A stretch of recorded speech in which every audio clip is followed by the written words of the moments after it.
but we're quite an evangelical Anglican church, and so they're wanting us to be more liturgical and more sacramental. We ditched all that stuff in order to be Ruslan. It kind of brings us to what Justin Bradley's been talking about. That's a mutual friend of ours, right? The surprising rebirth and belief in God. Did I say his book right? I think that's it. Yeah. And I think that, I mean, Gavin Ortland has said there's a vibe shift. You're seeing it in your own local church. You've told me about this in terms of you have a couple, maybe a dozen guys showing up, half a dozen guys showing up, and they are there because just Jordan Peterson and the constellation of social media channels and podcasts around him. And you know, and when I say half a dozen in my church, that's a huge proportion, right? Because I'm how big is your church? I mean, there's probably 200 coming on a Sunday morning and that sort of thing. But the stories are repeated again and again. It's usually a guy, usually in their 20s. They've just ordered a Bible from Amazon, or you know, they're taking the whole family to church. They're deciding that. You know, I've got a neighbor, he's like 4 doors down, and he started taking his church, he started taking his family to church. And I said, you know, why is that? And he said, well, it seems like Christianity has built the West, and I don't know the first thing about it. And I said, oh, so the whole Tom Holland thesis. Yeah, it's funny because I have a book about this. You should go check it out. I'll give you a friend price, but yeah. And there are a number of neighbors who are basically, you know, taking their families to churches. Wow. Because of the Tom Holland thesis. And that kind of thing is happening a lot. Some of them are taking them to churches I wish they wouldn't take them to, but I think we are experiencing something of a shift in which the plausibility structures are shifting. And it is just much more plausible to be able to say to somebody in a bar, down the pub, in a cafe, yeah, I am going to church this Sunday and I'm going to take my kids with me.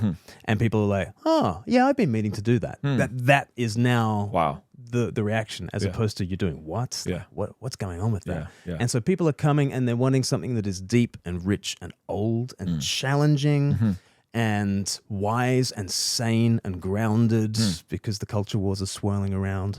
And they're wanting something sacramental and liturgical. I'm part of the Church of England, and so they will come to our kinds of churches because we've got the pointy spire and it looks like a church. But we're quite an evangelical Anglican church, and so they're wanting us to be more liturgical and more sacramental than you know, we ditched all that stuff in order to be missional. And now, actually, the missional thing is you do weekly communion, and you stand for the creed, and you have, you know, your prayers and stand up and sit down and kneel and all that kind of stuff. That's what people are looking for. That's not a barrier anymore. That's a bridge to faith. Yeah, that aspect, like the I don't want to say the resurgence of high church, but the explosion of high church right now, especially amongst young men, is very fascinating. I know in France they're experiencing big surge with Catholicism exploding. Obviously, Eastern Orthodoxy amongst young men is exploding. That is very, very interesting. So it's almost like people want it to be hard, and not accommodating. No, exactly. Yeah, and I think the evangelical sensibility is to be we're just sort of bundles of availability. Yeah. We're just quivering availability, like us. And the whole thing is sort of a breadcrumb trail into church. And sometimes I characterize it as sort of evangelical evangelism is often a bit like, you've got this incredible cathedral there, and the evangelical evangelist, like I am, usually stands outside with, you know, a little pamphlet, you know, like explaining with a thumbnail sketch the diagram of the cathedral and how the cathedral works. And we just want to make everything plain and understood and simple. And I think traditional Christians have forever just been like yanking people and just taking them inside the deep weird of Christianity and showing them something that is cathedral-like in structure, and you won't always get it. And that might not be the point. Maybe the point is to surrender to the mystery, surrender to the story, and be found again, not as somebody who explains everything or understands everything, but somebody who has been overwhelmed by something that is far beyond us. Well, that's interesting you say that, because then the question becomes like, well, what is the role of apologetics in that? And I'm okay, and this might frustrate some people, like I'm okay with a degree of mystery in my faith. I'm okay with not being 1,000% certain of everything. I'm okay with there being paradoxical tension I have to hold in different aspects. And I think, especially in the West, especially within evangelical or more fundamentalist evangelical circles, like they need every I dotted and every T crossed, and they need a certainty and a very wooden view of these things, where I'm just like, there's a mystery there and it's beautiful. Yeah. And how does faith happen? I think faith happens in the community of people in which you you surrender yourself to something that is larger than you. I'm often thinking of the road to Emmaus. So Luke chapter 24, how does the risen Jesus encounter this couple? Because this is the big day in which the risen Christ is going to display his glory. And, first of all, he's just kind of incognito walking up alongside them, what's been happening? And they get into this conversation. And then he opens the scriptures to them, which, warms the cockles of my evangelical heart. And I think, oh, fantastic. He leads them in a Bible study. And at that point, they give their lives to Jesus, right? Like, no. He leads them through the Bible study. And then he makes like he's going to go further, and they invite him home, and they basically have a mini church service. And then he breaks the bread. And in the breaking of bread, their eyes are open. And they say, were not our hearts burning while he was on the road speaking of the scriptures to us? And so, yes, it is the scriptures. But yes, it is also this mini church sacramental kind of experience in which Christ is made real to people. And I think that is where people are finding faith. We absolutely need the scriptures to reframe people's perceptions of things. But, Paul Vanderklay, the YouTuber, He roasted me once for my thumbnail faces, and then we met, and he was like the sweetest guy at the first arc. Yeah. I think he does all his thumbnails in PowerPoint. I think he basically. But he says, like, if you want to believe something, find a group of people who believe it and join them. Which is that's what I told Alex O'Connor, though. Right. Oddly enough, I said, hey man, like perhaps your entire view of faith as these propositional truth claims that you have to have 100% certainty of is a different paradigm than what faith truly is, which is a trust and a confidence of something that is uncertain, and then the practice of said trust and confidence. And then in hindsight, you look back and you go, I am more certain and more confident after I walk through the process. And he was like, well, I just would feel like I'm faking it. And I was like, just pray, dude. Right. Just pray and just see what happens.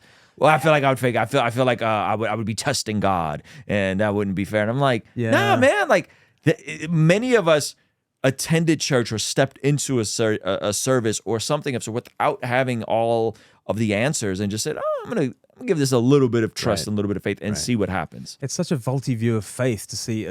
Faith is being able to tick off every single item of a creed, assenting to this list of truths. Is that what faith is? No, faith is loyalty, trust. Faith is trust in Jesus. Does that mean you know everything about Jesus? It's like, how did I get to know my wife? Did I get to know my wife with a clipboard and a pen and 17 questions, each more tricky than the last? That's not how you get to know everybody. And if that is the way you're getting to know somebody, that's probably why you're still single, right? Like if this is how people are doing it. But what you do is you spend time with them, they spend time with you, you enter into their world, they enter into your world. And at some point you're like, okay, I don't know everything at all, but I'm in. And then you get married, and then all the questions really begin. Questions like, why are you like this? Who raised you? What's going on? What's going on with this? Suddenly you have all these questions. But the questions now really mean something because you've jumped in with both feet to the trust thing. And you have those questions on the inside of the faith. And so that's where apologetics comes in. I think apologetics has always been this thing that strengthens the faith of believers. And actually, it's kind of on the inside of the church. Because it's a defense against the faith, right? Whereas polemics would be like, we're going to argue and fight. Apologetics is saying it's a defensive state once you're already in the church. And let's go back to 1 Peter 3:15, where the word comes from. Always be prepared to give an answer, an apologia, to anyone who asks you for the reason for the hope that you have. Do this with gentleness and respect. Now, notice who is initiating that conversation. It's not the Christians, not the apologist. It's somebody else who's basically looking at, in 1 Peter, some refugees who are clinging on by their fingernails, loving Jesus, and somehow they're still standing. And basically the non-Christian is saying, how are you still standing after the year that you've just had? And the apologetic is saying, I don't know, but somehow Jesus has got me through. Do you know Jesus? Can I invite you to a community in which you can experience Jesus? That's apologetics in the first century sense. Yeah, that's good. I think we've twisted and detached it from that over 2,000 years. Yeah, no, I love that. I love that painting because I think doing life with people is oftentimes the best witness for the faith. I have a massive update for you. I'm sure by this point, you've heard about the Blessed God Summit happening March 27th, 28th, 29th here in beautiful Carlsbad, California. But we've heard your requests. We've conceded to your demand. There are virtual tickets that are now available for the Blessed God Summit, so you can access it from anywhere in the world, as well as access to the replays. And for those of you guys that are looking for something extra, we're also offering a virtual ticket and an exclusive Blessed God Summit merch bundle. There's some amazing art and some exclusive pieces done by our friend Josh Nadeau from Sword and Pencil that you have to check out. So join us online for the virtual event and experience some sessions from my favorite podcasters, pastors, and performers. We have a stacked lineup. I'm talking about Preston Perry, Dr. Sean McDowell, Inspiring Philosophy. What do you mean? Lila Rose, Alan Parr and his wife Jen Parr. We even have Nate Sala from Wise Disciple, Gavin Ortland, David Wood, Avery from God Logic Apologetics. And on the pastoral side, we have my friend Daniel Golding, Pastor Ed Newton from CBC in San Antonio, and my personal pastor from Rhythm Church, Pastor Jeff Moores and his wife Erin Moores. You won't want to miss out from amazing performances from America's Got Talent winner Dustin Savella, Billboard charting hip-hop artist John Keith and Miles Minnick. And we're still finalizing a few more speakers. So head over to blessgod.shop, get your virtual ticket now, and you can get yourself a bundle with some of the exclusive merch as well. I'll see you over there, all right? Peace.